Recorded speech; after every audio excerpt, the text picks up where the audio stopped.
అందరికీ జై శ్రీరామ్.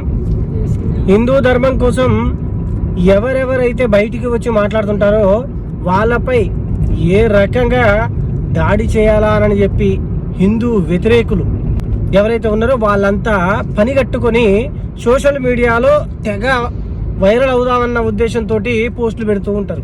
సికింద్రాబాద్లోని ముత్యాలమ్మ తల్లి గుళ్ళోకి చొరబడి మరి ఒక ఉగ్రవాది ముత్యాలమ్మ తల్లి విగ్రహాన్ని ధ్వంసం చేసిన విషయం మనందరికీ తెలిసిందే.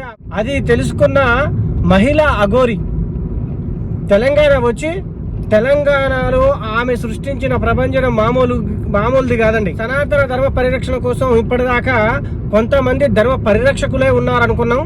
నేడు మహిళా అఘోరి సైతం ధర్మ పరిరక్షణ కోసం అడుగులు వేస్తుందని చెప్పేసి ఒక్కొక్కడికి ఉచ్చ పడుతుంది. అందుకనే ఆమె పోయి లేనిపోని మాటలు పుట్టించి మళ్ళీ